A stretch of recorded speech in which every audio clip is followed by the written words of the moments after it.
Hand-painted textures, we all love them, right? Arcane, League of Legends, World of Warcraft, they're very cool, they're timeless, and even though they're a little bit tricky to do, I'm gonna show you how to do that right here. This is a special live stream where I'm gonna be showing you the whole process from beginning to end in order to create this very cool character bust right here. Now, if you wanna follow along, we do have the files available for free in Gumroad. Of course, any donation is appreciated, but you can get them for free and follow along using 3D code to get to this amazing result. If you like this type of content, please don't forget to like, follow, and subscribe. Let's go. Hello everyone and welcome to our special Friday live stream. My name is Leal, and today we're going to be going over hand painting styles or hand paint techniques, hand painted textures. So let's jump straight here into the stream section. This is a topic that you guys have been asking for a couple of weeks now. We did a video on YouTube about a sort of like hand painted style sort of process or workflow inside of Substance Painter, and today we're gonna go with the true, like, artistic, the pure, like, hand-painted style as well. Sanimation 3D, welcome my friend. Hello to you. But before that, before we start, I just want to give you guys a huge thanks and a huge shout out. This week has been amazing because we've gotten so many goals like achieved. We got 5,000 YouTube followers, we got 500 Twitch followers, we got over 2,000 Discord members in our server. It's just been great. Oh, we also, I haven't announced this yet actually, because we got to this point I believe late yesterday, but we just got 1,000 premium course students in our Udemy page. So if you want to learn a little bit more about the 3D world and go through a more like organized sort of like a educational premium course, Sarn here is gonna link the Udemy like pages. We got 3 courses right now. We got the ZBrush course, we got the Blender course, and we got the Maya course. All of them are for beginner students, so if you want to start your journey in the 3D world, you're going to be able to do just that with any of those courses. So yeah, now that we got that all out of the way, and with all of you guys here waiting for us, let's start. Andy, welcome. So what is hand-painted textures? Tell me guys on the chat, what game, when you think about hand-painted textures, what game comes into mind? To me, it's definitely World of Warcraft, right? But I know there's a lot of other games out there that are like a very nice in this sort of style. Daddy Stream says the courses are really well explained. I recommend it. Thank you. Thank you for the recommendation, Daddy. So hand-painted textures is something that has been around probably, I would say, since Dota, or not Dota, since Warcraft, right? So since the original Warcraft video games. If you guys remember, back in like Warcraft 1, or let's go Warcraft 2, there was a huge problem back in the day, right? Actually, Warcraft 2, I think that was still sprites. So it's Warcraft 3 probably. There you go. So back in the day, one of the issues that we had, well, not me, right? Because I was just a little kid. I was not even doing this. But one of the issues that the developers had was that the systems, of course, PCs, consoles, and all of this stuff were not super or like completely prepared for this kind of thing, right? So it's one way that they found that they could fake certain elements was by hand painting textures, meaning that you would paint the light, the colors, the shadows, and all of this on a single texture map, on the color map of your object, and you would avoid using any other types of maps to be as efficient as possible. Again, as I was mentioning, to me, the original like World of Warcraft, I started playing in Lich King, to be honest. So this is where I started my journey. I haven't played in a while. I've been tempting to go back, but I remember all my hours on this amazing world, and the fact that you had so many elements, right? Monsters, environments, a lot of characters in the cities meant that you had to optimize things fairly nicely. So you couldn't use, for instance, global illumination. You couldn't use any sort of light contribution. I even think like normal maps were not used back then. I'm not sure if they're used right now, but back in the day, definitely not. So you would have sort of like this scenes right here. And I would say that's when like the hand-painted style of texturing started gaining a lot of popularity. After that, a lot of games have been using it, and nowadays we see things like Dota and League of Legends and things like that utilizing this sort of a style.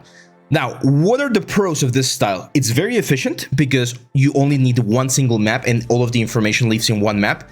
It looks very nice, so I would say it's sort of like timeless. So you can play a game that was done 20 years ago, and if the style, the hand-painted style was done nicely, then you won't even feel like it was 20 years ago. Another example I'd like to use with this is, of course, Wind Waker.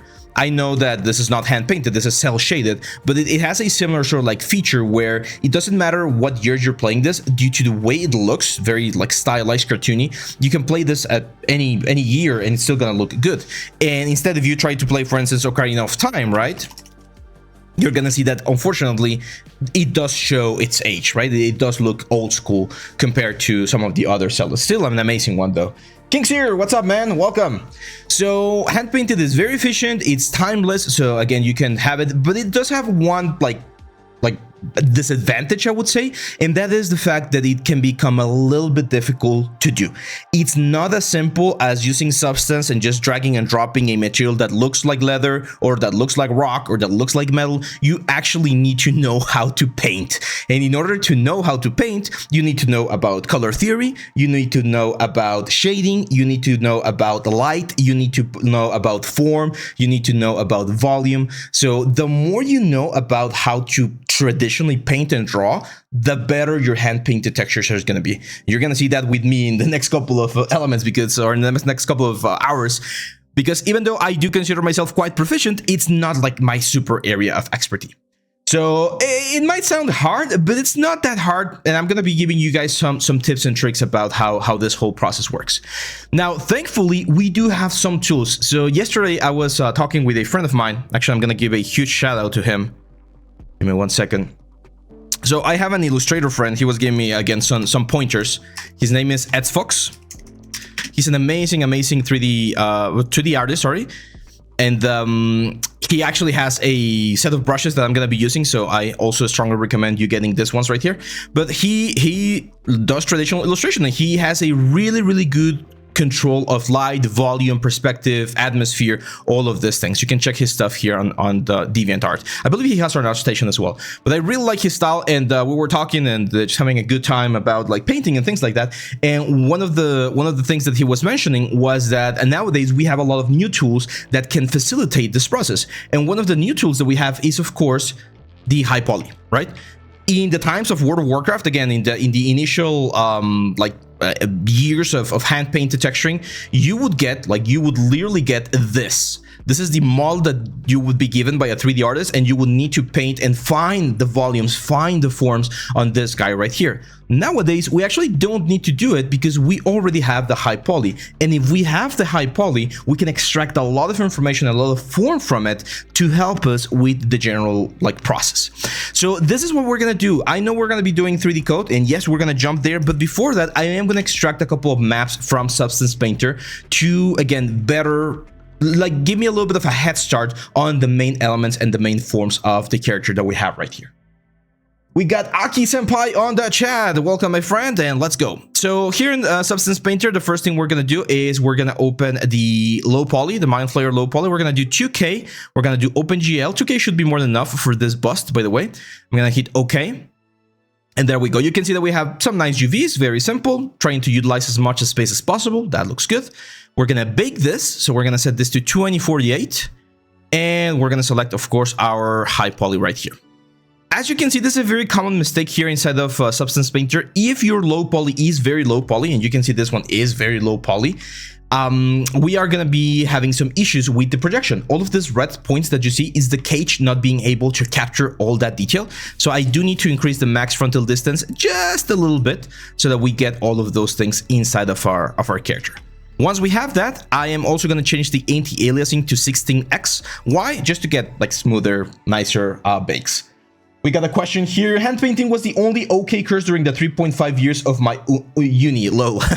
Well, I can't vouch for that because I wasn't in your specific uni, but yeah, hand painting. I think one of the cool things about hand painting is that if you're really good at 2D illustration, you can get into hand painting because you're going to be doing a lot of the same things, and it's just a fun technique, to be honest. It's just a very fun technique. So there we go. As you can see right here, we got the 3D view. This would be our object. But right now we're using a lot of maps, right? We got the roughness map, we got the normal map, we got all of the maps. And what we want is we want to extract just some very basic information of the lights and the shadows of our character so that we can get a black and white like working area that we can use inside of 3D code. So what I'm going to do here is I'm going to add a fill layer. This fill layer, it's going to be medium gray. It's just going to be color and roughness. So roughness is going to be all the way up because I don't want to see any reflections. I want this to be completely flat. And the value is going to be like mid gray, something like that. Now, I'm actually going to go to C, to the color, so that we can only see the color of the object. This is what we would be seeing in the game, so we're not seeing any normal map information. And what we will need to do now is we need to add some shadows. So the first and easiest way to add shadows is by going into color. We're going to add some dark shadows, not super dark. This is the first rule that I want to give you, my friends. When we're doing hand-painted things, and essentially when we're doing textures, this is, again, like one of the first secrets, you never want to push your values all the way to the corners. You always want to give yourself or have a little bit of room in case you later need to get that extra punch. Because if we go all the way to the corner, to pure black, there's no way to go deeper or darker, right? So we're not going to have any more range. So I'm going to stop right around there. Now, on this one, King Sear says, you touched on the 3D TikTok, can you show us box sculpting hard surface and feeder stuff? Yeah. We can see some of that.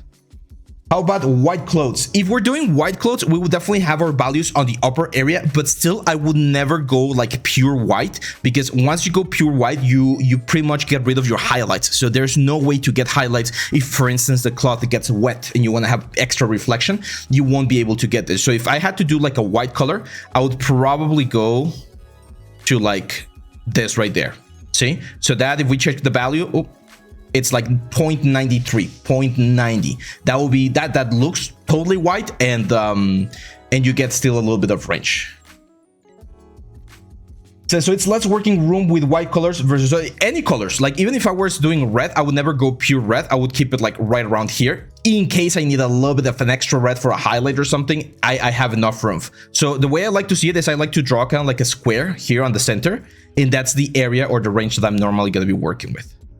So on this one, there we go. We're going to go a dark color, and we're going to add a black mask. We're going to add a generator, and of course, we're going to add a dirt generator. The dirt generator is going to give us some like nice shadows everywhere, but it's a little bit noisy, right? You can see it gives us a lot of noise, which can be, you know, an interesting texture. But I personally like to get rid of the grunge amount so that we only have the noise on the areas. And on the contrast, I like to bring the contrast really, really low so that it's super, super, super soft. And even then, I'm going to go here to my overlap or overlay, and I'm just going to like lower it quite a bit. I just want to have an indication of where the volumes are. So something like that. Now we're going to add another layer. This is going to be another shadow layer. So this is going to be, again, sort of like a dark color. We're going to add a black mask. And usually when we're dealing with this sort of like hand-painted style things, you need to define where your light source is going to be. And it's usually a very like overhead sort of light source that we're going to have. In this case, I do want the light source to be on this area. So kind of like hitting from this angle right here. So I'm going to use a generator here. And this generator is going to be called a light generator. And what I'm going to do is I'm going to invert the light. So this generator is hitting from the bottom, as you can see right there.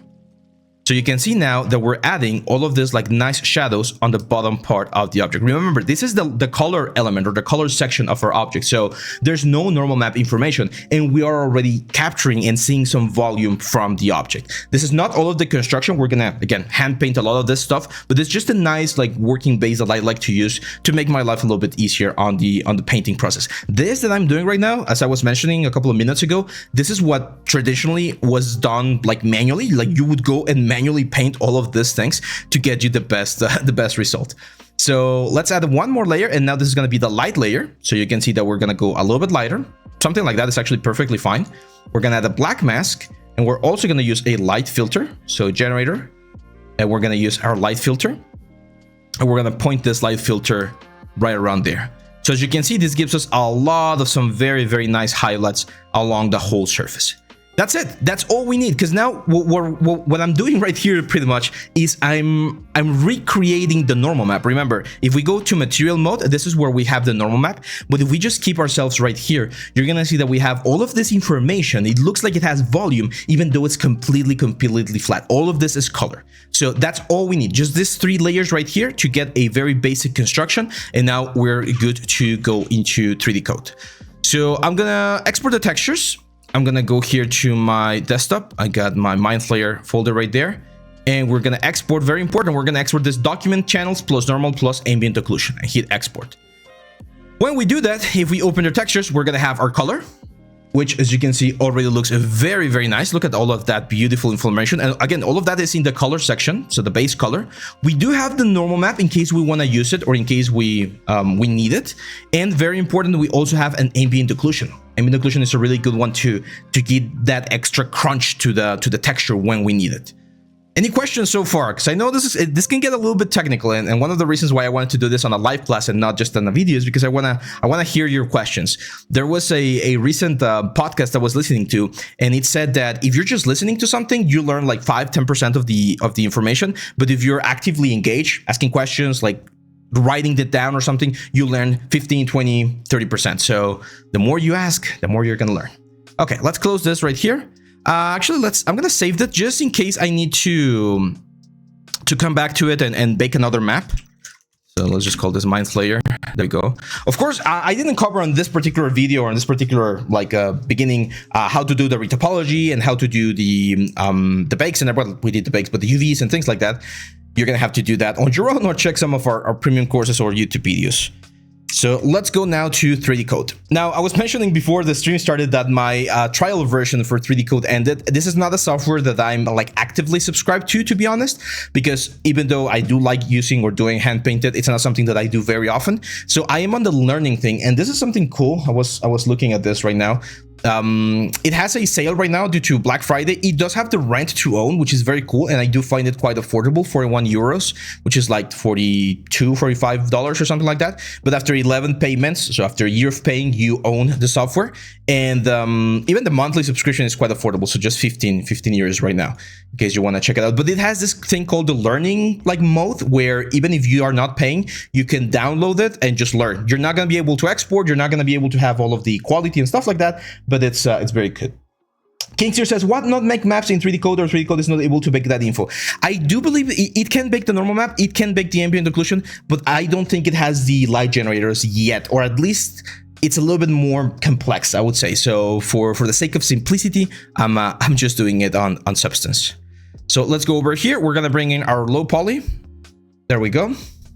OpenGL, no subdivision, keep UVs. There we go. Okay. So you're going to see this keep trial or trial version. This is because, again, if I try to export the textures, I'm going to have the watermark on them. But here on the viewport, we're not going to have any issue. The way you move, very simple. Alt and click, middle mouse click and right click. So very similar to Maya, even if you're inside of the character. And even if you're using a tablet, it's just Alt and your 3 clicks to move around. So the first thing I need to do is I need to bring in the layers that I'm going to be using. So I'm going to go here to textures. I'm going to do a import, and I'm going to import a color albedo map. I'm going to go to desktop, Mind Flayer, and we're going to import our base color. And there you go. It automatically gets imported as a new layer over here. You can see that we have all of the volume right there. And again, remember, this is just a flat layer. There's no like light information or volume information. It's just the texture that we painted with the light generators. I'm going to unlock it over here with a little lock thing. And yeah, that's just going to be it. I do believe we have a restriction when using the trial version, which is only 10 layers.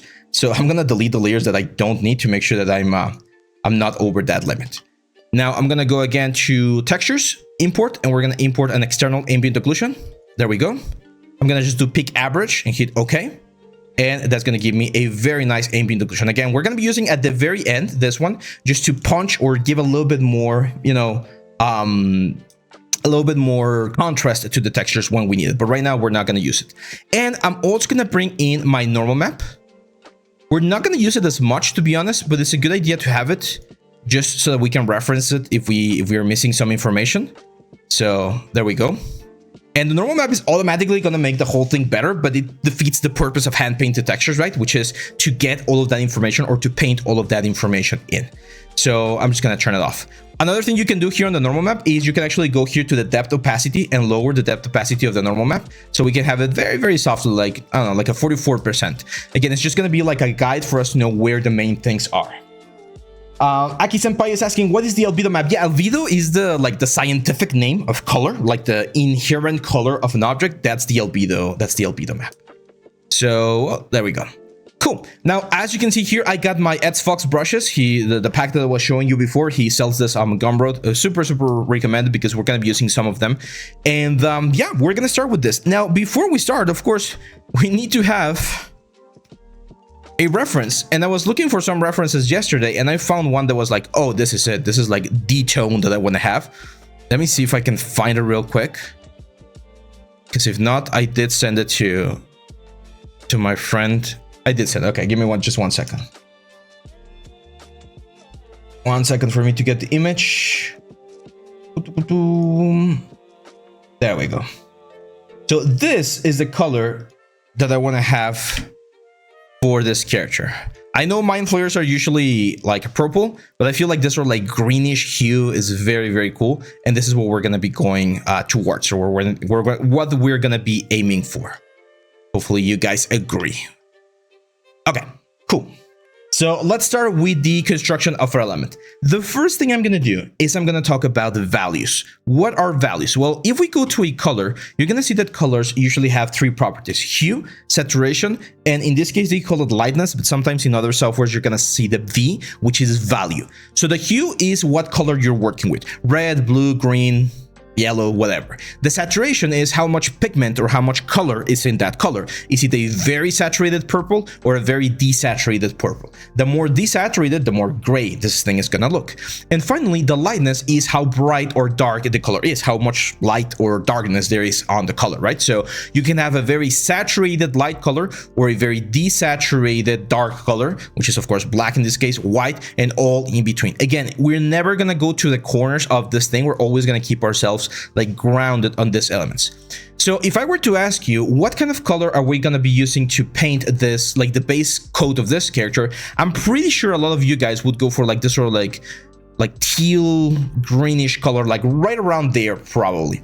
And this is one of the first mistakes that people make. Again, remember, once we set our first color, that first color is going to be like the guide on how far we can push this thing up or push this thing down. So if we start there, we're already quite bright, and therefore the highest brightness points that we're going to be able to get are not going to be as bright. So my advice is always start a little bit more desaturated and a little bit darker than you might think. So this one right here, I'm also going to go a little bit more to the bluish elements. So right around there, I'm going to hit OK. There's a tool right here called the fill tool. I'm going to create a new layer and just click on the object to fill it, and there you go. And we face our first issue. When we fill this thing, especially if we get rid of the normal map information, we destroy, or we pretty much like overwrite all of the things that we have right here on our character. And this is where blending modes come into play, because by changing the blending mode, we're going to be able to merge the colors of the layers and generate a nicer effect. So in this case, I'm going to go here to this layer. I'm going to change this to overlay. Overlay is a very cool mode because it multiplies the values, so it keeps the values of your light, the white and the darkness, while also trying to keep the tones of your color. So as you can see right here, we get a very nice like construction of our elements. If you feel like this is a little bit too bright, don't worry, we're going to actually like modify that in just a second. But one of the things that I'm going to do here is I'm going to show you another one, this hard light. Hard light is also very good, but hard light replaces the color of your lights. So if you want a uniform sort of like tone, hard light is really good because, as you can see, instead of having a white effect, we're going to have a light blue effect on the top part, while overlay will still keep the white information of your layer. So overlay and hard light are usually the ones that we're going to be using. Multiply is also another good one. In this case, multiply is going to really make things very, very dark. So multiply is better when you want to bring your tones down. Overlay and hard light are better when you want to bring your tones up. So I'm going to keep this on overlay right now. Now, one more thing that we might notice here is that I'm going to turn off the color layer. I'm going to call this my color base. One of the things that I'm noticing here is that we have a lot of light. And Can we? Yeah, we can save the files. So file, just a save. I'm gonna say mind flayer. It's gonna be saved on a .3b file. You're not gonna be able to export, or at least not at the highest resolution, but you can save it and again, keep learning without any problems. So when we look at characters inside of, again, World of Warcraft, League of Legends, even Valorant, Fortnite, and things like that, there's always a focal point. We always want to guide the eye of our audience to a specific point. And you can see it right here on this character, right? Like the main highlight is here on the upper part, which is exactly where I want mine to be. So on top of this one right here, I'm going to add a new layer, and I'm going to go for a soft brush, like this one right here.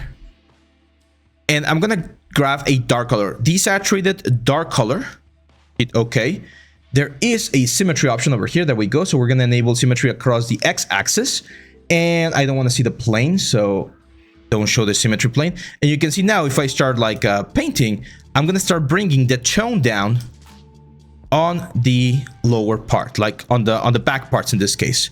So on all of these areas, I'm going to start darkening a little bit. And what this is going to do is it's going to give or put more attention on the face of the character. Okay, like all of this chest area right here, we really don't need to have any sort of light information. For instance, I'm gonna make the eyes glow a little bit later, so I'm gonna darken the eyes a little bit. So again, we're just thinking about the big shapes, the big forms, and making sure that we're guiding the eye of our audience to the specific point where we want.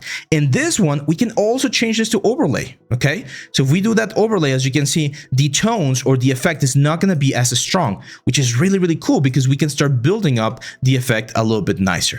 So for instance, if I want to reduce this a little bit more, then that of course means that I need to go over here and make it a little bit darker. Again, see how I still have 14% left, so I'm not going to absolute black, because if I go there, it's going to be very difficult to come back from that. So don't go all the way to the highest or lowest points unless you're completely sure, because then it can become a little bit difficult to control. So all of the tips of the tentacles and stuff, I'm gonna start like softening them right there.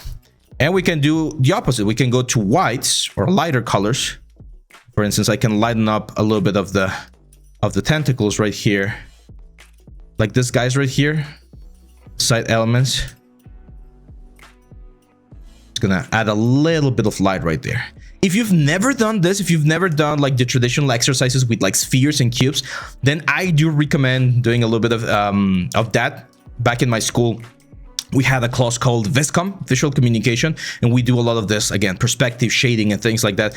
And it's very helpful because, as you can see now, we're getting a lot more, power, a lot more color going into the character. So can we ask a friend who has premium want to export our objects? I guess so. Yeah, I guess you can do that. Kingsley, I usually make the underneath skin in organic model, like bashing values, different color, and then put the base skin color, then blend that to, yeah, any way in which you can like start building your elements is always a good idea. Just be careful here. A very common mistake that I see people make with V key, you can sample the color, but the color that you sample is not going to be the exact color because this layer is in overlay mode. So it's going to be a slightly, again, different color than what you're going to be seeing. Just be a little bit careful there. Okay, cool. Now, I was doing some research again during this past couple of days because I wanted to show you guys the most up-to-date techniques. And there's two schools of thought. There's no one like right way to do it, but there's two schools of thought when it comes to hand painted textures. Some people say make sure you paint all of your values, all of your colors, all of your highlights on the black and white layer, and then you add the color just with overlays, multiplies, and things like that. And other people say no, go straight to color. You're gonna have like more juicy effects, more juicy elements, even though it can be a little bit more complicated to manage. So it all depends on what you want to do, guys. If you want to have a very like traditionally hand painted style with some errors, brush strokes, and things like that, then painting with color is probably going to be the way to go. So for instance, right here, we got this color base. I do like it, but I feel like it is getting a little bit too desaturated. So I'm going to change my color base instead to hard light so that we get this tones right there. Perfect. And I'm going to add a new layer. And in this new layer, I'm going to start adding my shadows. Okay, so here's where we're going to start adding a little bit of shadows. And the first thing you need to know about shadows is that shadows are not just black or a darker color. So if I were to just grab, let's say, this color right here, and I just say, hey, yeah, I'm just going to grab this one, make it a little bit darker, and that's going to be my shadow, you're going to have a very ugly shadow, very flat shadow, rather. So if you really want to make this thing a little bit, again, more juicy, you can take a look at this. You definitely want to change a little bit of the hue of the shadow. The best way to do this is just look for a color that looks like a little bit more interesting. So for instance, in this case, purple is definitely going to be, it's not exactly, it's complementary. It's complementary. As you can see, it's kind of like a reddish tone. Actually, we can go sort of like a dark magenta, and that's going to look good. It's going to make it a little bit less saturated, something like that. Again, don't go all the way to the end of things. And now, with this, we're gonna start going to all of the areas that we want to push into our scene. Okay, so all of the shadow areas. I'm even gonna go here to, or actually the normal map's already turned off, so I'm just gonna start adding all of these things right here. This one can also be blended, so if we go again to an overlay, you're gonna see that this one's gonna be a little bit darker. I feel like that's a little bit too much. Let me try soft light. Soft light looks a little bit better, but in this case, I think I'm gonna just keep it standard. And what we can do, of course, is just bring the opacity down. One thing I didn't mention, all the way up here, I disabled the depth and the glossiness, so we're only painting on the color. I did this before I opened the software, so that's why you're not seeing it. So with this color right here, I'm going to start adding shadows on all of the lower areas, all of the areas that are not receiving as much light. And as you can see, I'm being very generous with the shadows. There's another one that we can use. I'm going to try doing a multiply. No, that's way too dark. Soft light is probably going to be the way to go. But I am going to saturate this a little bit more, just so we can bring in more color. And again, these are just general passes. We're not worrying about the, what's the word? We're not worrying about like all of the finer little details, like the white highlights that we're seeing there. We're just working on the blocking of the colors pretty much. And as you can see, this is already like giving us a very nice effect. I do feel like my color base that we added here, no, not the color, sorry, the dark layer here, it's a little bit too dark. So again, on the opacity, we're just gonna lower it a little bit, because otherwise we lose a lot of information here on the underside of the element. So look at how cool and fun this. If you guys like painting miniatures, you guys know I'm a huge fan of D&D. I got this like big bear that I painted a couple of months ago. So if you've painted miniatures before, this is a technique that we use, and it's called glazing, where you use a very like thin layer of paint, and you just add a very soft tone over the whole thing to get a nice result. So as you can see, look at how I'm using this sort of like glazing effect to add a little bit of juiciness to all of the like squishy like crevices that we have. And since we're in overlay, again, the tones are being respected. So the pink that I am adding up here, it still has a lot of more light than the pink that I'm adding down here. It's kind of like painting the, what's the word? The, like the surface scattering effect. Come on, guys, these tricks are good, right? So if you like this and you're not following, you can really help the channel and help all of us grow into a bigger community by following or subscribing here in Twitch. I told you this is going to be like a pretty much like a premium course. Clear coat? What do you mean clear coat? You mean the hand painted stuff? I'm not sure if it's on Skillshare. We don't have any of my classes on Skillshare right now. The only place where you can find our classes, it's on the what's the word, on the Udemy.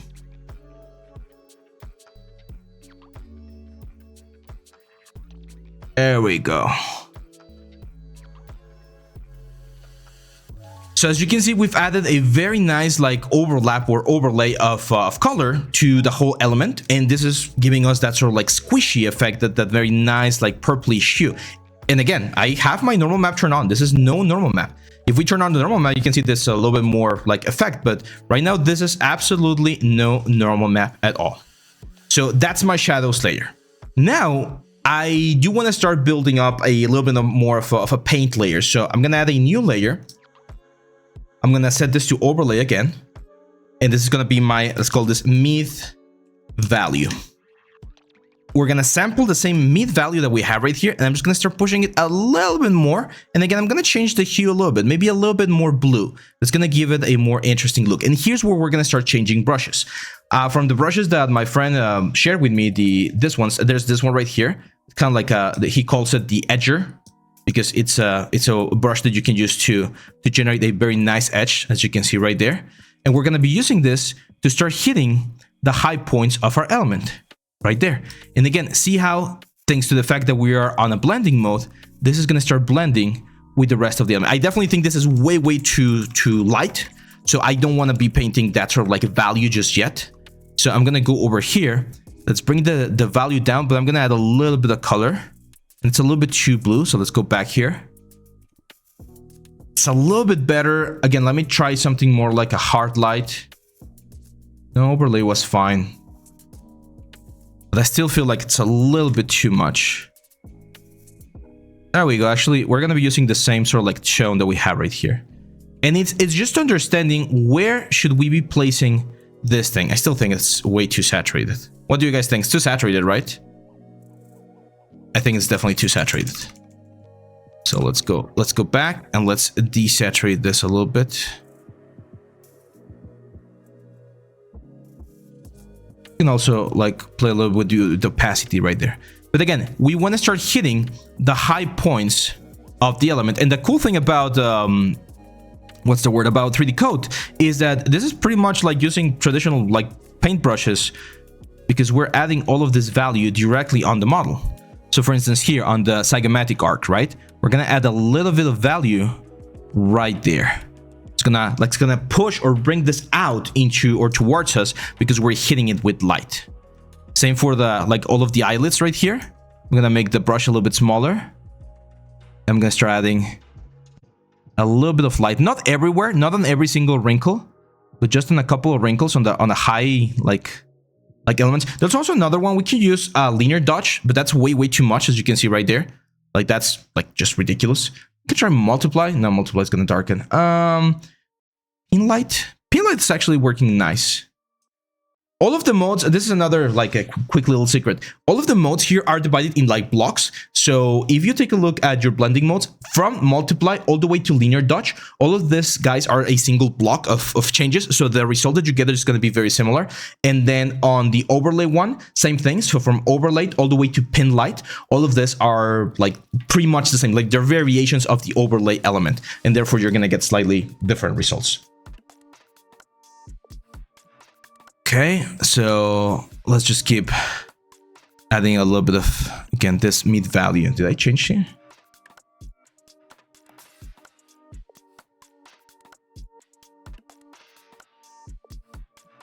Go. And again, it all depends on how bright you want things to be. So here I'm gonna start pushing this a little bit more. You're gonna see that I'm painting this on a single layer. This is important. I was asking this to my friend last night when we were talking about this, and I was asking about like his workflow into the painting, and he was like, yeah, there's some people that like to keep everything in separate layers, and that works nicely, but then you need to remember every single like layer. So if you don't, it becomes a little bit more complicated to work that way. Let me change back to, oh, that overlay is way too much. Hard light. Pin light, yeah, pin light was looking fine. There we go. Now what we're gonna do here is I'm gonna start again saturating the value and the color a little bit more, and this is gonna start giving me another kind of value. That's a little bit too green, to be honest. I think the pin light is definitely like doing a weird change right there. Again, let's go back to pin light. Let's do a little bit less opacity and a new layer. This new layer, I'm actually not going to blend. I'm going to keep it in the same tone. And I'm just going to start adding some highlights to certain areas. So for instance, I grab this color, I'm going to push it up a little bit more on the values. And on this area, I'm going to start adding a little bit of light. Where? On the high points, right? This is, again, where we're knowing a little bit about shading and visual communication and things like that is really, really handy, because we need to understand where we're going to be adding this sort of things. That's a little bit of a weird texture. Let's try this one. I'm going to remove the texture right there. It's a little bit too dull, so I'm going to add a little bit more color to it. There we go. And it depends on the kind of finish that you want to have. Sometimes I've seen people go for like a very soft finish, like they smooth and blend everything. And some people like to see some of the like the brush strokes on the character. What do you guys prefer? Can we do a poll right there, Sarn? What do you like? Do you like to see kind of like a little bit of the brush stroke, like this very sort of like artistic effect, like what I'm doing right here, or do you like to see like a completely blended effect? Let's see what the chat says.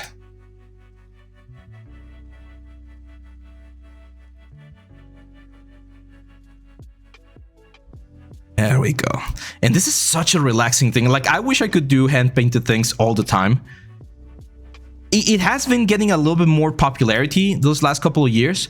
If you've seen, of course, like Arcane and things like that, people are seeing how nice this result can be, and that's definitely pushing the technique a little bit more. But it's very time-consuming. Like, look at how much time we've spent already, and we're nowhere near done. So, unfortunately, from a production perspective, it is quite expensive, right? You need to hire artists that really know how to do these things, and then you need to give them enough time to do it, which can always be a little bit tricky. Here again, we're in standard mode, so we're not blending anything. We're manually blending the effects. So if I overdo something, I'm gonna have to pretty much like fix it on my own. There is a very nice function here I'm going to show you in just a second here in 3D Code called the Power Smooth, which, as the name implies, it's a way to smooth things very, very strongly. So it's very, very nice. But it's pretty much like cross-hatching right here. So I'm just adding value and all of this information on the parts that we're going to see the most.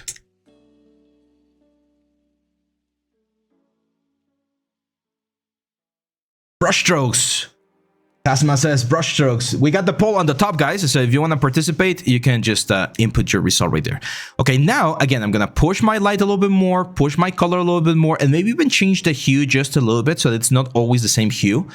And the initial like strokes that I did there, now they're gonna be smaller. Okay, so as we get closer and closer to the highlight, the amount of light that we're adding is going to be less and less, and here's where the focus point or the focal point should be more prominent. So we're only going to be seeing this sort of like highlight on this like front area of the forehead of this character. We're not going to see this like all of this like bluish highlights as we get into other areas. They're going to be smaller and smaller. Not bad, right? And this is how we build that complexity. I'm gonna be completely honest, guys. This is like the second time that I'm doing this character, but having an audience is definitely it's definitely making me do it a lot better. I was showing Sarn yesterday the test that I did, and it was looking okay, but I think this is looking way better. Wouldn't you say, Sarn?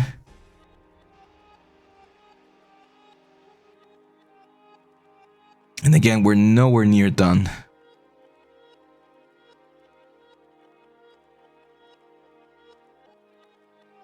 Okay, so for instance, I definitely see that we need a little bit of blend right here. This is where we can use the Power Smooth. And the Power Smooth, it literally just like merges. It's kind of like a smudge. So it's literally going to merge all of these colors. The poll is about to end. If you haven't voted, now's the time. Yeah, let's focus a little bit on the eyes. Now, the eyes, we can do it on a different layer, but again, since I'm scared of how many layers we can have due to the test, I'm going to do it on just a single layer, everything on the same layer. So here, again, we see these eyes, and I want to do this sort of effect, this sort of like a red eye effect. Let's go. Thanks for the follow, Gael Fernandez. The AO is fixed. Yeah, but we're not using AO right now. The AO is turned off, so we don't have any AO. Everything that you see right now is painted. So I'm gonna go for this sort of red color, and again, you think about, oh, I want to add red eyes, and the first thought for everyone is, I'm just gonna paint the eyes red, right? Wrong. That's not how you build the value.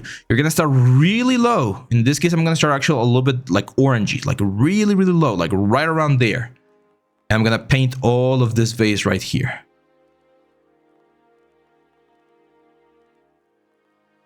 Let's paint in the corner right there. There we go. Now that we have that, we're gonna start pushing up. We're gonna start with this color. We're gonna go a little bit lighter and a little bit more color. And that one's gonna be right here on the center. All of this area. And one very important thing, I am using a tablet. You should definitely use a tablet. There's no reason why you should not be using a tablet, because pen pressure is gonna allow you to do these blends a little bit easier as well. So there we go. Now, let's sample this center color, and we're gonna go a little bit higher, a little bit lighter. Let's go a little bit more towards the oranges, because as you can see, as something gets hotter, it gets also whiter. So you're gonna start seeing that sort of effect. We blend. I'm going very, very lightly with my tablet here on the edges to get this super like nice painterly effect. Go. Let's go lighter, more saturated, and a little bit more yellow. Saw the guy during Cyber's 2024 presentation from Blizzard. Invited guests. No, I haven't. I haven't seen the presentations yet. I got them on my to-do list, but I haven't been able to do it. I'm gonna really saturate the orange right there. And now we can start pushing. You can see we're still nowhere near the more like lighter points.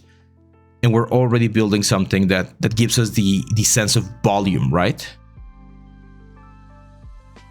Let's go really saturated, but now we're gonna start losing color and we're gonna start getting light, so right around there.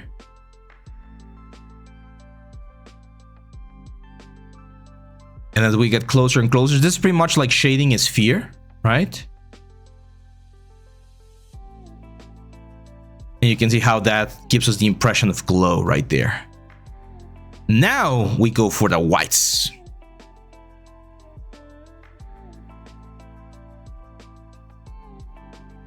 We're gonna hit it with the traditional sort of like a white little dot right there.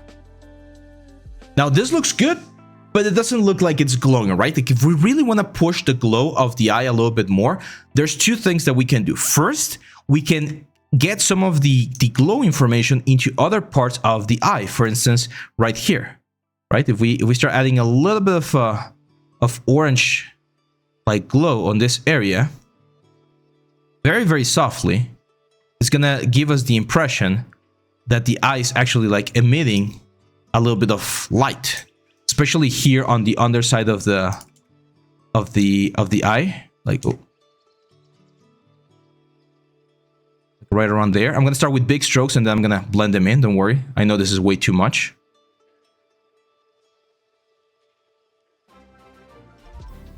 There we go. We got a sub, Gael. Thanks for the prime, man.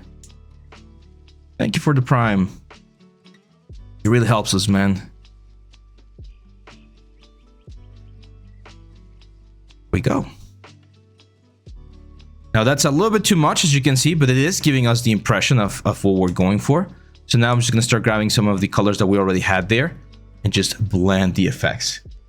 No problem. There you go. Putting the rim lights of glow saturation on eyelids and dabbing with big brush on the... Yeah, we're going to do color dash. Yeah. Oh, we're getting there. You're getting ahead of yourself a little bit. I'm trying to explain this in the easiest way so that anyone who wants to follow can follow. I'm thinking about having this a file available for you guys to practice, but I'm not sure if I should just give it away for free or if I should ask for a small donation. What do you guys think? Oh,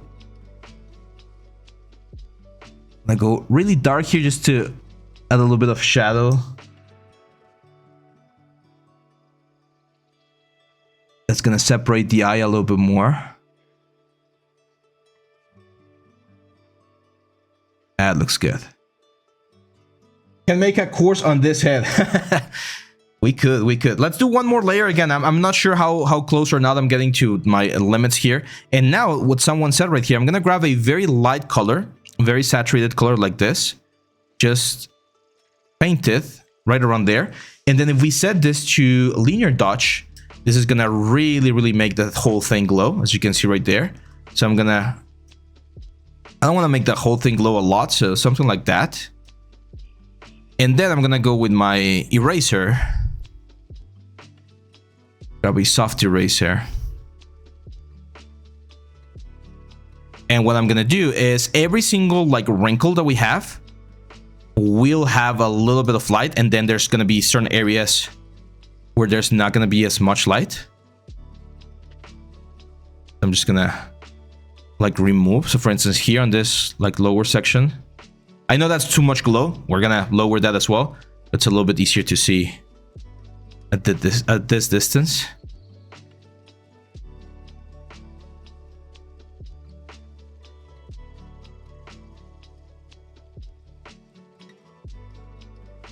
And as we go further away, there we go. And of course, let's bring the opacity down a little bit. There we go. Put it on Gumroad, I'll buy it. You'll buy what? The course or the head for practice? There we go. That looks very nice there for the eyes. I think we can still push it a little bit more. Let's see. Can we get one more layer? No, we ran out of layers. Yeah, I was expecting that. Okay, I mean, we can delete. We don't really need our normal map layer, right? So let's delete that one. And we don't even... Well, the ambient occlusion we might need at the end. So let's try doing one more layer. There we go. And I just want to do this layer for like the highlights, okay? So one of the things that we're going to do in just a second is we're going to start adding highlights to make objects look like the material that they're supposed to be. So a very common material, this is where we can actually go to pure white, is the... like the sort of like glass material that we have on the ice. Hey, why is this not working? Oh, because we're in the eraser. So let's grab.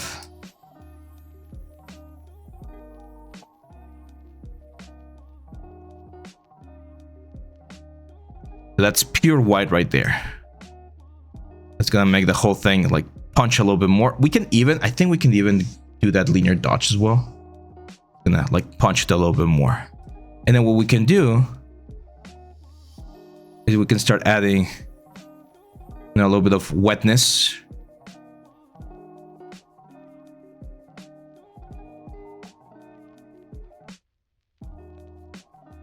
Might be a little bit too much.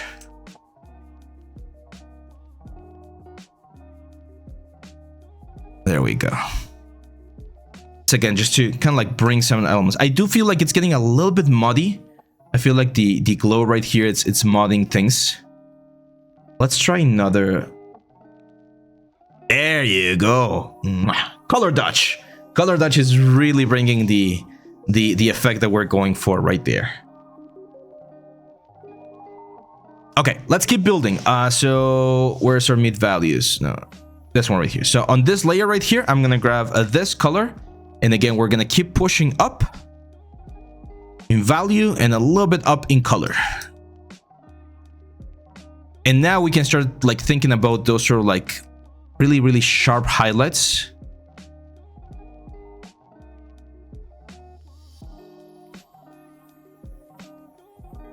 Right there. That's giving us a little bit more of a glossy look, as you can see right there.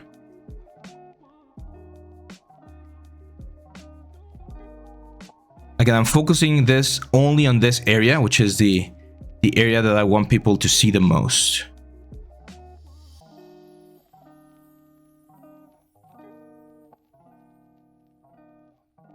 I feel like it's a little bit too much. Here's where I would definitely use the power smooth option, just to blend this a little bit more. So I do feel like we're already getting to like a very like bright white sort of effect. So we gotta be a little bit careful there. Okay, now let's play a little bit with some other values, because right now everything looks very uniform, right? And it would be cool if certain areas of the character are, you know, just a couple of different tones. So for instance, this guy's right here. This elements can definitely be a slightly different color, like, you know, a little bit redder. So instead of going here in the blues, we're going to go to the other side, to the reds. Again, we're going to start with sort of like a low value. Let's go back to our brush. Am I in the proper brush? There we go. And we're going to start painting them a different hue. Right now, this is painting on top of everything. We're not doing any overlay or anything. I just want to see how this looks, because I just feel like adding a little bit of extra tone in certain areas could definitely help. This is where I would definitely would like to have more layers. Actually, let's try this. Because we have this layer 0. that we're not really using. So let me see if I can move it all the way up. No, I cannot. That's weird. Can I delete this? No, I can't. That sucks. Cause I don't want to destroy the ambient occlusion. We might use it a little bit later. So instead, let's go to the color vase, to this one right here. And on the color vase, there we go. I'm gonna start adding this sort of like pinkish hue on some of these elements. It's kind of like fleshy areas. That's gonna give more life to the whole thing. Gonna make it way more colorful, right? Might be a little bit too much, which we can tone down in just a second if we need to.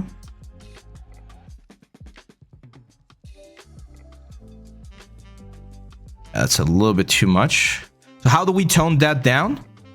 We just grab the old color that we have. We blend it. Yeah, it's kind of like the clown technique. Yeah, that's right. That's sort of like the principle that we're following.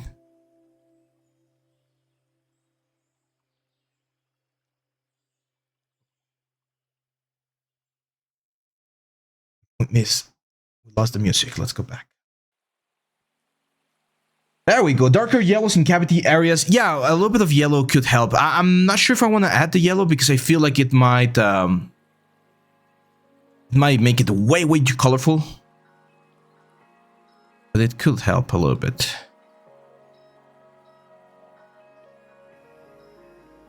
Now, ideally, you would be like watching this on your game engine and trying to see how this is looking. We do have a light that's bothering me a little bit. Where is it? There we go. We have this light right here that is giving us some shadows. There you go, Ken. Thanks for the follow, man. I wonder if there's a way. Only see the shadow. There has to be. Kazma, thanks for the follow, my friend. Welcome to the stream. Oh, anyway, it's just a soft shadow. Okay, so let's go back to my main paint layer. This one right here. And I do feel like we need to add just a little bit more light, especially here on the tentacles. So I'm gonna grab again sort of like a smooth element, and this is also gonna blend and soften things a little bit. Let's go a little bit lighter. Actually, I want to go towards the green now.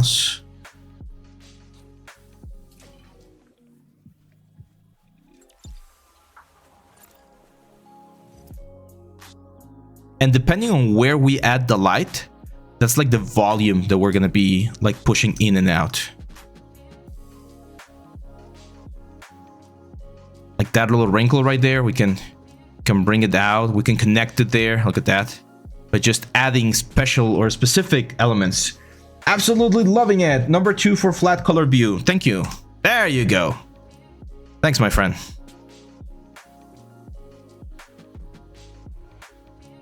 Look at how much information we have already on the character. Yeah, now it's just a matter of blending.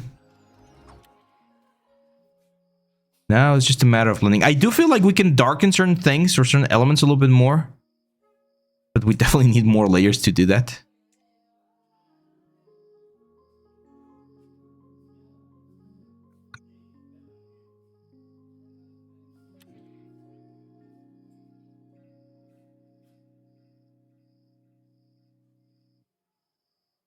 I do like having this sort of like a strokey effect every now and then, like seeing, because it also allows you to have some like wrinkles. Like you can create some wrinkles with this sort of effect.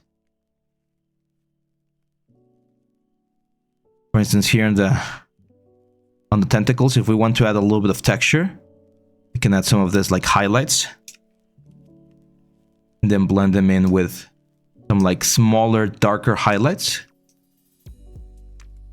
This is going to give me sort of a striation effect, right? Move this. We definitely need to add sort of like the wetness to it. I need to add separate layers. You're spray painting directly on top of it. It's just, I was telling you guys earlier, I was discussing this with my friend Ed Fox, who's a digital painter, and I asked the same questions like, how can you paint everything on the same layer? And it kind of gave me this, he gave me two answers. He said, well, first of all, I don't want to be messing with all of the different layers. So I will have a couple of layers. I will always like duplicate and things like that to keep a little bit more control. But the most important reason why I do that is because you need to feel confident enough to know where to place your color. Right, and he's also like experienced enough that he needs to change something. He knows how to do the change pretty fast. So, how do we determine the light direction for the painted values? Is it related to where we want? It is related to where we want the viewer's attention, and it's also related to you need to imagine like a sphere, and you need to mentally position a light hitting that sphere. So right now, my light is of course on this like front part right here, and that's the area where I'm focusing most of my colors. So now I think we can start going for this sort of like glossy effect. So again, I'm gonna sample the color right there. I'm gonna make it a little bit lighter. We're going, of course, towards the blues.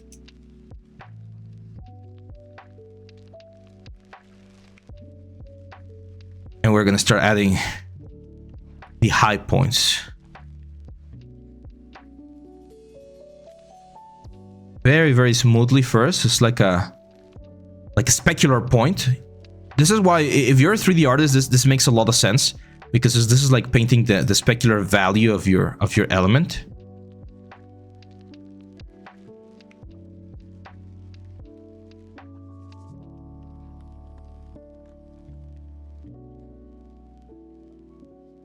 Like adding all of this volume right there. Only on the high points, not everywhere, but especially on this like center area, which is where most of the light's gonna be. For instance, if I want to push this volume up, I need to add that sort of like highlight. I need to change the shading a little bit here around this area, otherwise this doesn't make a lot of sense.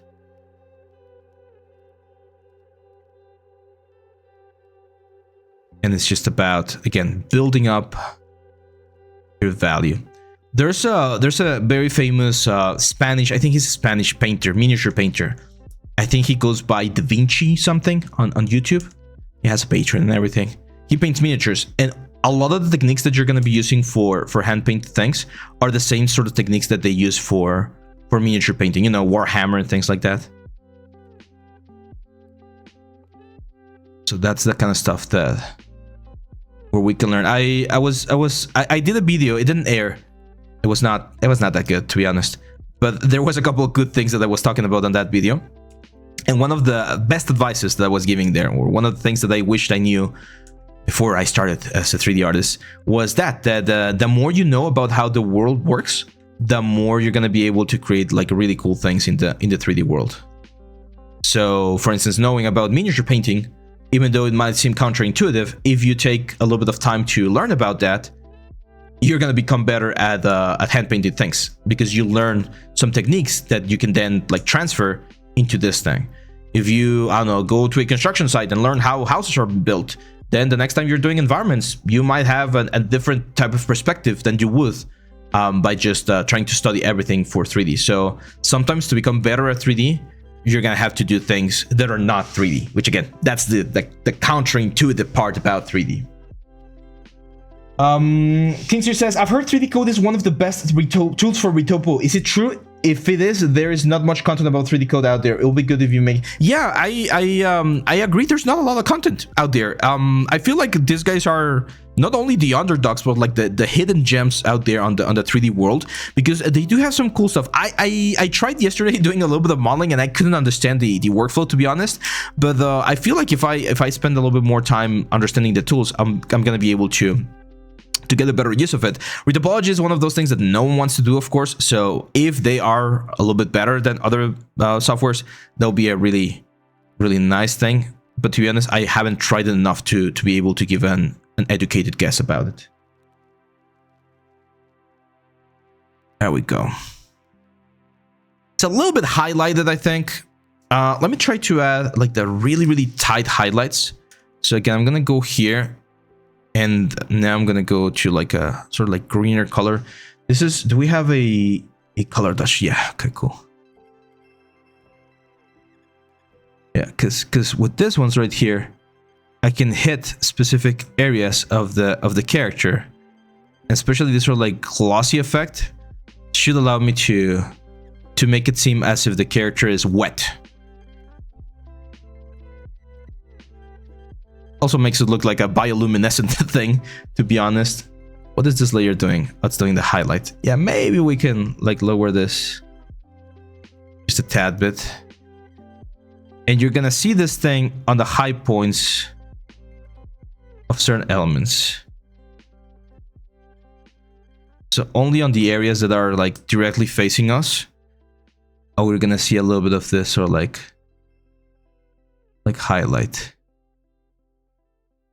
It's kind of like a wet highlight. And you can imagine this in game, like if you're seeing it in like a League of Legends, this is what we want to see, right? Like we want to be able to tell and see cool information of the character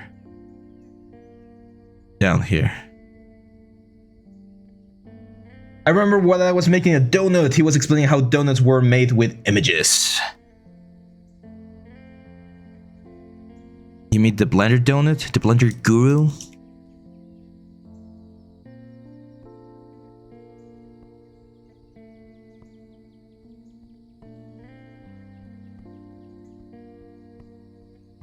How do you distinguish between base color variation and shadow highlights? It seems everything is eventually red as shadow highlights. Yeah, everything is eventually red as shadow highlights. That's right. Like the base color is just what you start with, and you start building up and down from there. You build down for the shadows and you build up for the color. There are, again, different like workflows. Some people like to go with the highlights first. I personally like to go with the shadows first and then build from there.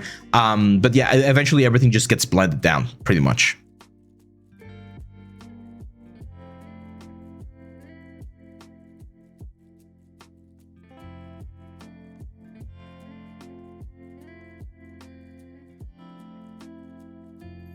Now I'm adding just a little bit of texture here on the tentacles.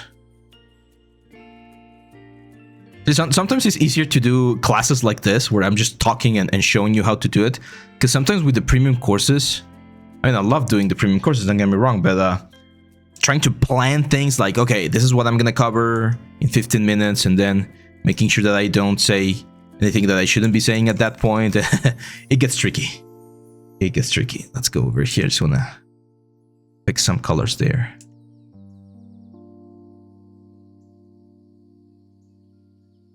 Well, would you render this? This is usually not rendered. That's the fun thing about this. This is usually not rendered, because usually what's gonna happen is you're literally just gonna have your mesh and your high poly or your low poly and your color map, and that's it. Like there's like it defeats the purpose. Adding a light or rendering with a light defeats the purpose of all of the things that we're doing here. Because if we add a light, what we're doing is we're pretty much like doing this thing that we're doing manually with a light. So yeah, it kind of defeats the purpose, to be honest. So I like, this is the render. Like we're actually doing like the rendering right now. That's why League of Legends, for instance, they did this a couple of years ago. They share some of their technical like documents and things like that, and that's why League of Legends became so famous, or one of the reasons.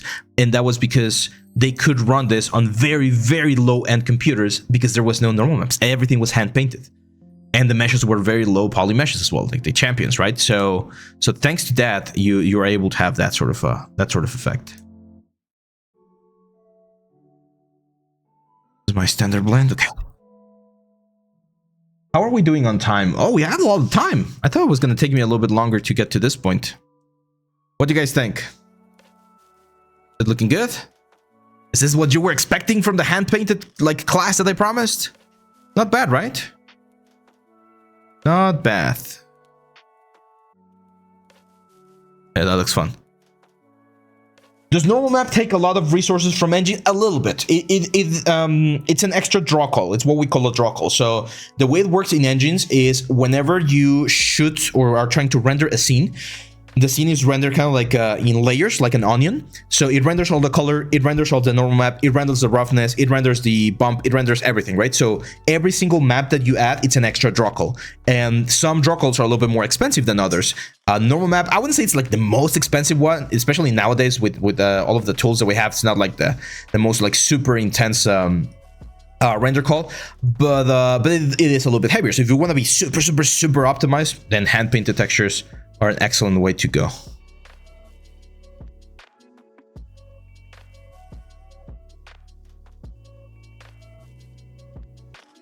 Shot where I shot the frame. I mean, it can be here, to be honest. But yeah, like Maya, Eevee, like anything can work, to be honest. Do you have any tips for making tutorials? I would like to start making some myself. Oof, that's a tough one. You need to not be shy. That's important. You need to be able to accept that you're gonna make mistakes and make a fool out of yourself. That's kind of like part of the whole thing.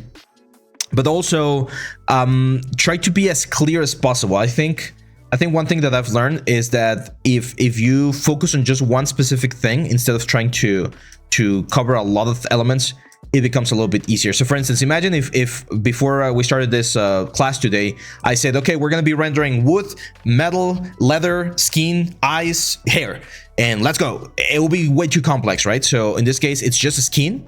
It's just the sort of like creature skin that we're focusing on. All of the things that I'm doing right now, of course, apply to any of the other materials that I just mentioned, but it's important not to try to cover too much. And yeah, as Arn says, teaching is definitely like, you need to give it a shot. You might be a really good teacher. You might not be a really good teacher. It's a different kind of profession, I would say. Seems a lot of details could be painted in with values. Does it mean we could get away with less secondary and tertiary details, or even skip the high poly? Yeah, technically you could skip the high poly, but again, the reason why I use it, and a lot of people use it, I've seen some Blizzard workflows where they use it, is because you already get all of the volume. So it's kind of like tracing. You do your high poly, and then you use your high poly to trace all of your values here into your low poly and get this right here. So it's just another way to save yourself time. And this is something that I was talking with my friend yesterday. It's like, hey, it needs to be very clear to people, right, that production is not the same as hobby, right? If you're doing this for a hobby and you want to do everything hand painted and stuff, you're free to do it. But again, we have maps such as the ambient occlusion, for instance, right here, that's going to give us a very, very nice effect, and we don't have to do anything. We don't have to paint this ambient occlusion anymore.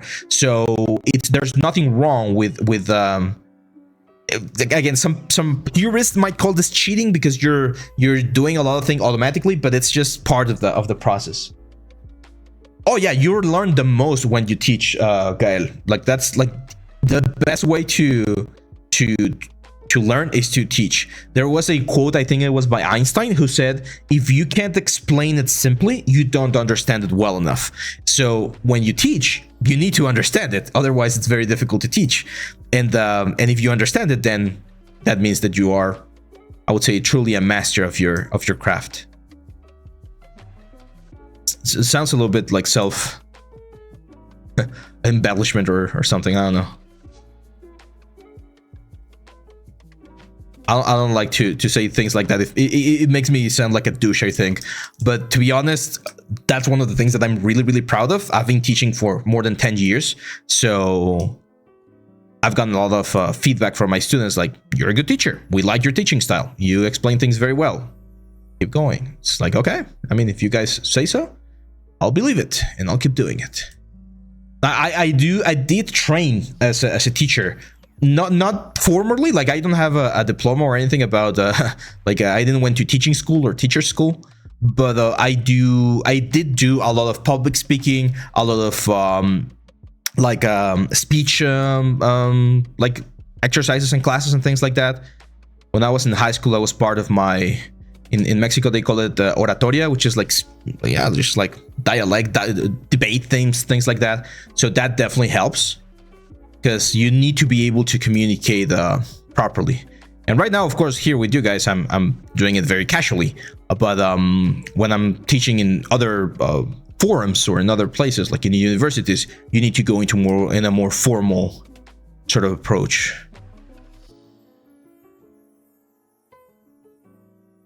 Cool. We need one more layer. I need one more layer for what's the word?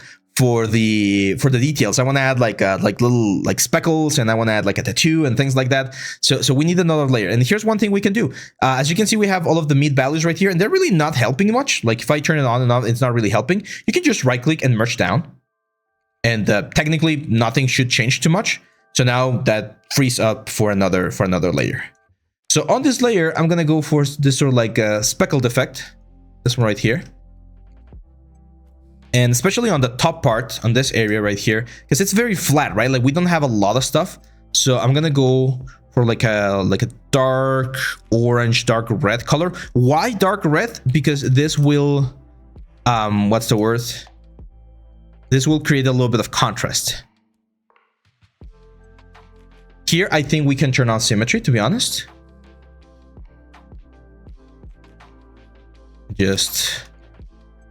There is a mode. We can press E and we can use this drag stamp, or where is it?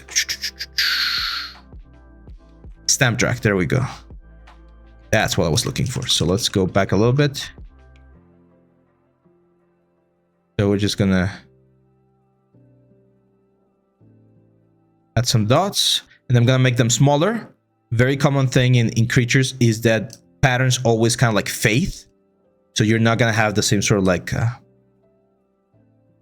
distance everywhere or effect everywhere. I'll make it even smaller. You can see this in like zebras and giraffes and pretty much all the animal kingdom.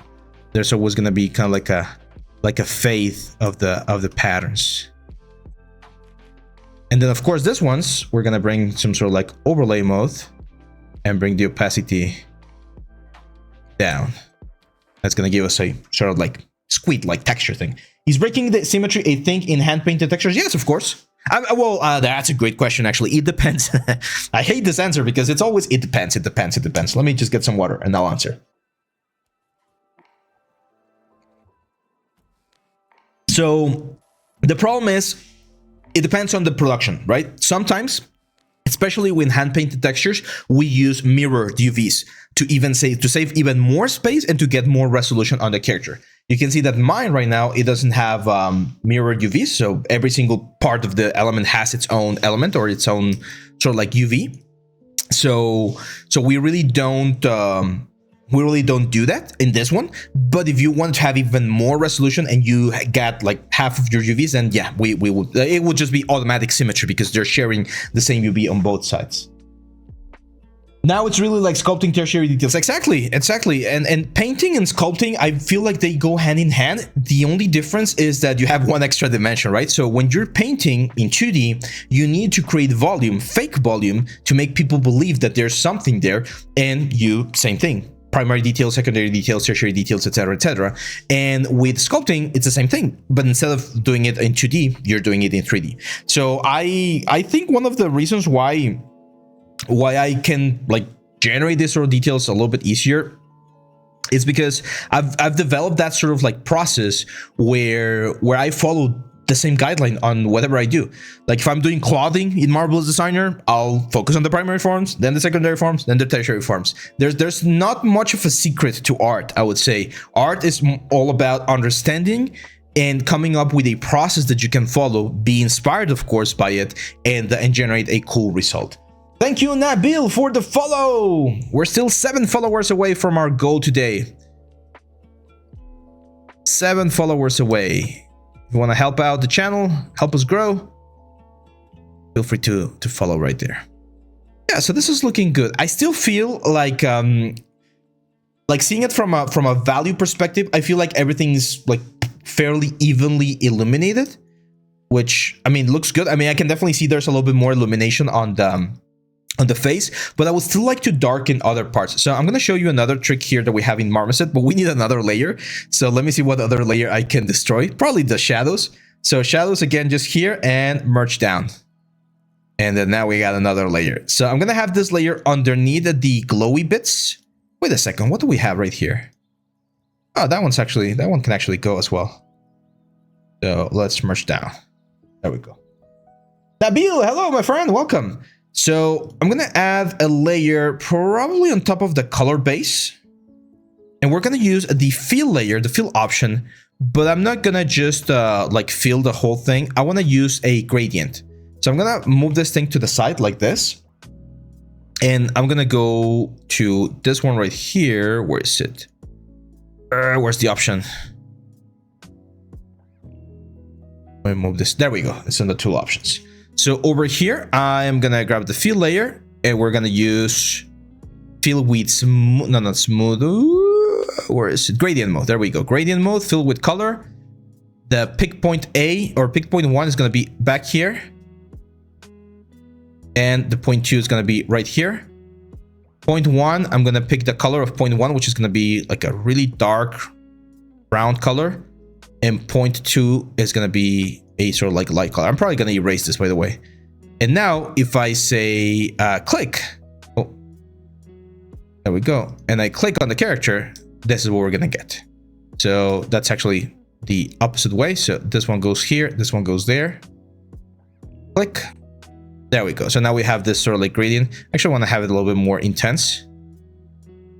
There we go. That's a lot better. So we have this gradient. Let's turn on symmetry. See if that helps. Or let's just move this point here to the back. This to the front. That's a lot better. That's what we want. So as you can see, the main point is going to the front.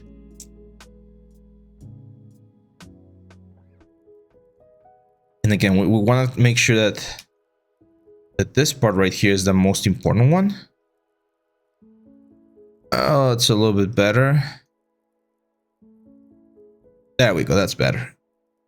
And now this layer, we're going to set this to overlay.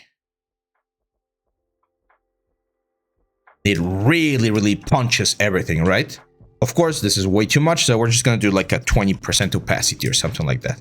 But that layer, even though it might not seem like much, it's a layer that's like, it's really pushing colors to the front, right? It's pushing the information to the front of the character, and we're seeing it more on the foreground. So yeah, that's how we can bring even more attention to this front part of the character right there. Let's see, what else? I was thinking about adding some sort of like marks or tattoos, and we do have the option or the layer to do so. So I'm just gonna add a layer here. Let's go for purple, blue, even yellow. Someone suggested yellow before. Let's try this.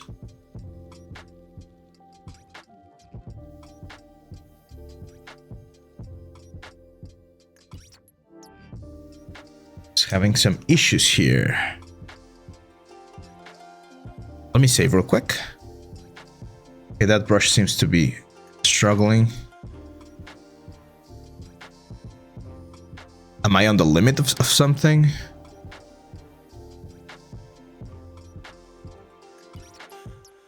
What is happening here?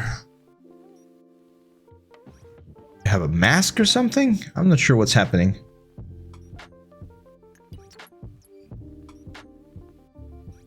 Let me restart the software because it feels like something broke.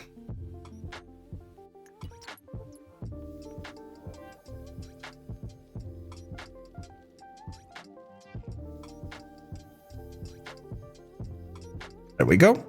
Let's file, open recent, my layer. There we go. Yeah, something was like fucking up. There we go.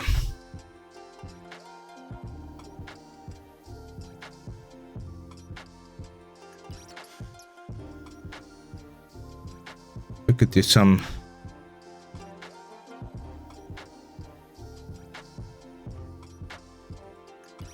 so like war paint or something.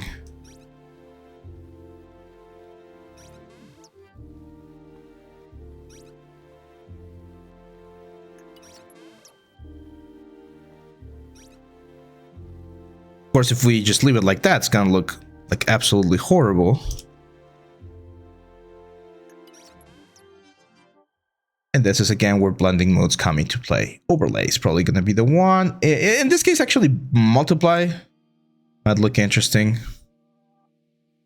Multiply, remember, it usually darkens the colors of your element. A linear dodge might look interesting. That looks like an emissive. If we wanted to do this sort of like emissive effect, that could work. Soft light. Soft light's not that bad. Now, of course, I'm gonna go with my eraser. I'm gonna paste this. Hello there, Ypress. How are you, my friend? Cool. I mean, I'm not sure what else are we missing. What else would you guys like to see? Because I feel like we're in a really good position. Should we do some rigging? That would be fun. That'll be interesting to rig the character. Scars. Scars. Okay. Yeah, we can do scars. I mean, if you want to sculpt a scar, if you want to sculpt something, as you can see, we already have some that are coming from the initial bake that we did. And again, it's all about light, right? Light and shadow. So let me go for a blend or a layer that we're not using as much. We're using the base color. Oh, see, the base color pretty much disappeared, or we're not even using it anymore. So let's just delete it. And let's add it again on top of the base layer. Cool. So if we want to do like a scar right here, what we need is we need a darker color. Get rid of symmetry. And I'm going to use this. There's a brush here that's for edges. This one right here, I believe.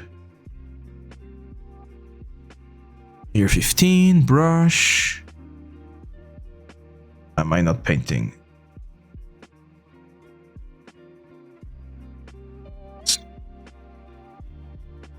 Fire up. There we go.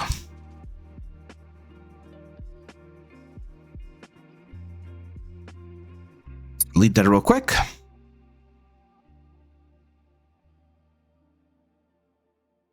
Okay, let's go to the brush.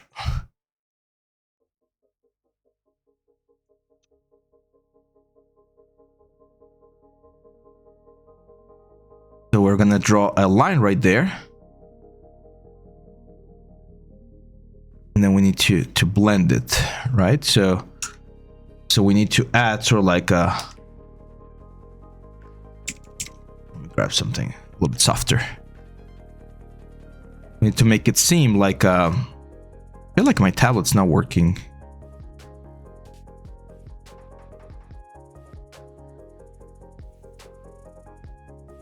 Like that's a very sharp effect, right? And the reason why it's very sharp is because we don't have any light information. If we start adding a little bit of light, like on the higher points, like there, it's gonna look like a cut.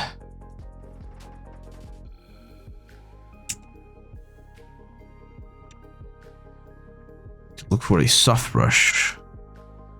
Why is this not all of? It's behaving a little bit weird.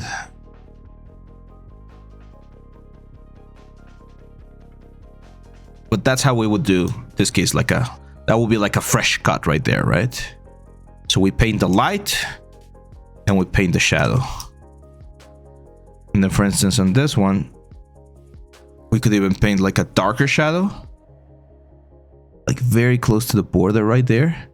It's gonna make it look even deeper. We're already running out of resolution at that point. As you can see, it's very, very small, that part that we have right there. But it gets the thing. We could even do like a glossy effect. So gonna like add a couple of like little dots right there. Like it's fresh blood or something. And that's a detail that's painted. It's not what's the word? It's not sculpted in.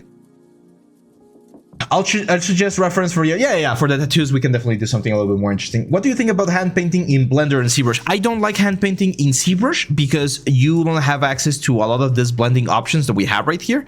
So it's not something that looks like amazing, to be honest.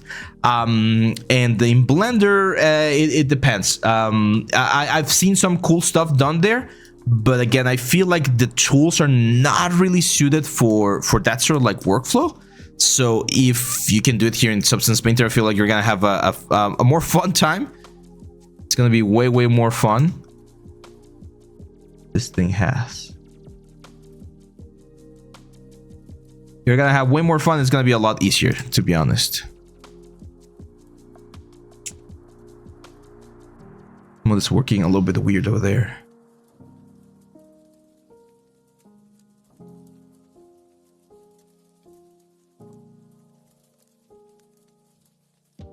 Now we just need to blend there a little bit more.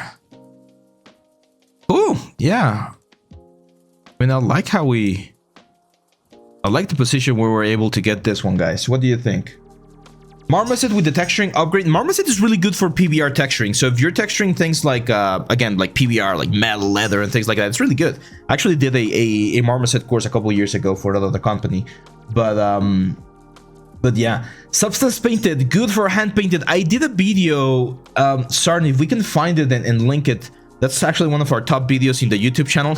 And this is the reason why we're doing this one, actually, because a lot of people were calling me out and saying, hey, this is not really hand painted. And I was trying to be as clear as possible in the title and the thumbnail. That's hand painted style. So we did the stylized one. So we did a hand painted style effect, which emulates a lot of the things that we're doing right now, or that we're doing here, but it's not really like hand painted per se. Let's export this out. I just want to check how this looks on another software. So I'm gonna go File or Textures, Export. Little bit. Can we do it? Yes, there we go.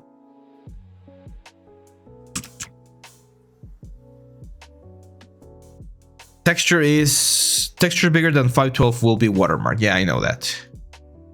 I know that. Let's see what we have right here. Oh, the watermark's not that bad, actually. I thought we were gonna get like a horrible watermark, but that's actually not that bad. So yeah, look at this. We got this very cool like texture, and the cool thing is, even if you wanted to like fix a couple of things over here in Photoshop, you could do it. For instance, the eyes, right? I feel like the eyes could definitely be a little bit better.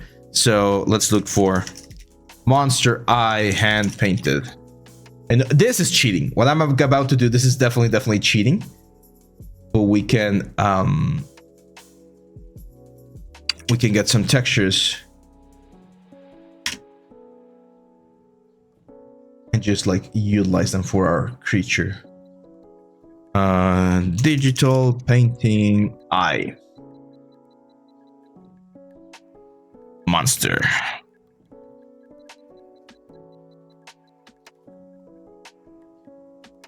Trying to find one that looks good. I mean, it's gonna be difficult to match it, or a little bit difficult to match it, to be honest. But yeah, you can continue doing things right here.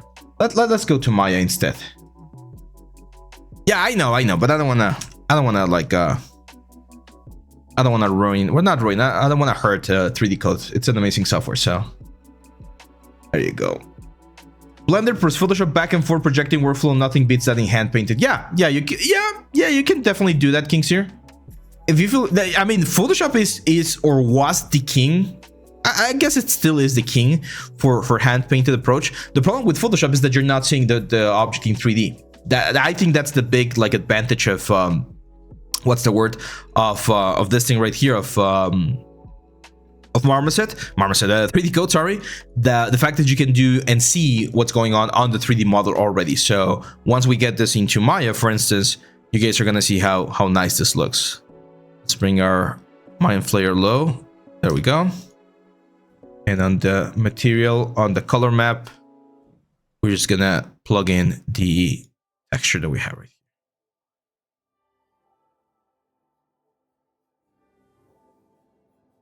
Go.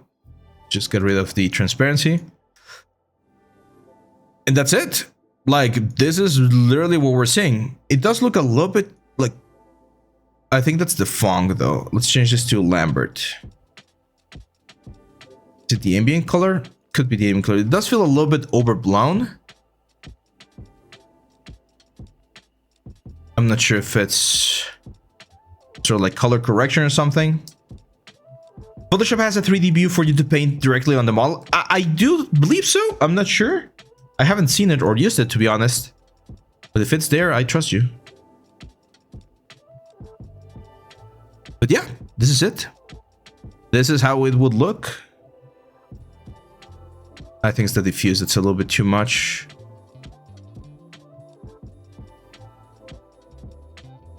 Yeah, that could be a problem. That could be a problem. I'm not sure it's the viewport light, because Maya has a very like ambient viewport light. But let's take a look at this on Blender.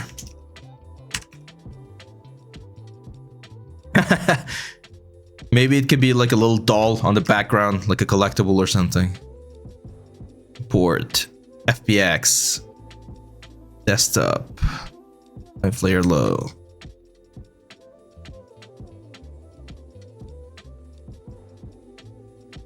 Let's take a look at material preview, base color, image texture, open.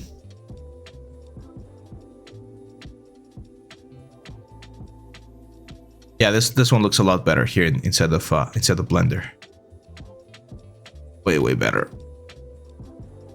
Let's go into render mode. This is where render or Eevee definitely would be a little bit better because it's just real time. But again, it kind of like defeats the purpose, right? Like usually for this kind of characters, you're gonna be doing the hand painted so that you don't need to add any sort of like light or anything. It's just like this ambient effect. I can add an ambient color, of course, so let me just grab an environment texture.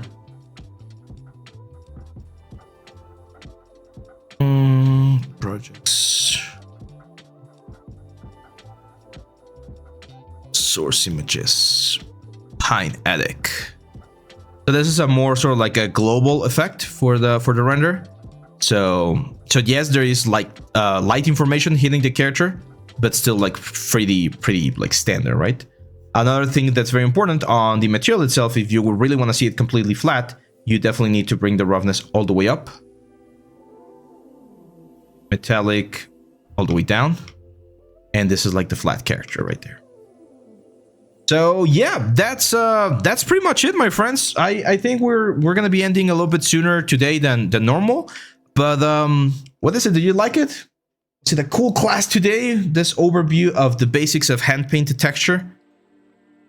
I feel like we were able to get a very nice result for the amount of time that we did. So yeah, thank you guys, thank you. I'm glad you learned. So this is gonna go on YouTube very soon, in case you guys want to go over it. And I'm still gonna decide that, but I'm probably gonna be adding the files to Gumroad. So that the low poly and the high poly, or the low poly and the maps, so that you can follow along. And if you guys want to donate there for the asset, then that would be great, because that really that can really help the channel. We're also oh yeah, one very important announcement. I forgot to mention this along the way, but if you've been waiting all the way to this point, all of our courses right now, due to Black Friday, they are discounted.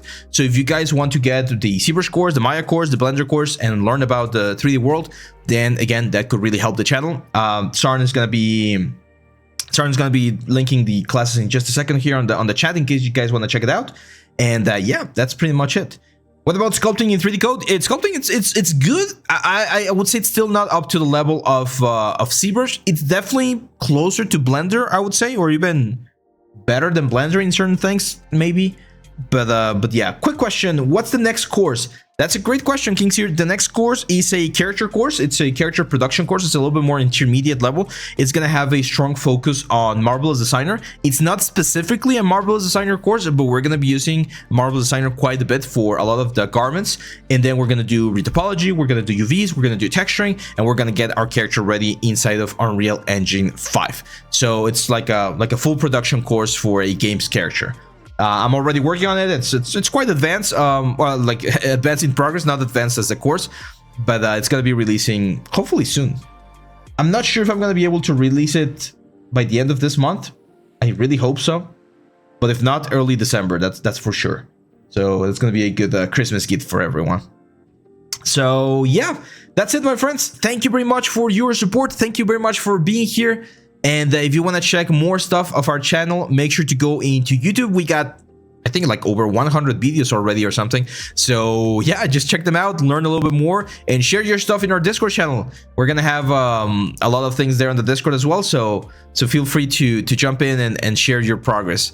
That's it for now, my friends. I'll see you back on the next one. Bye bye.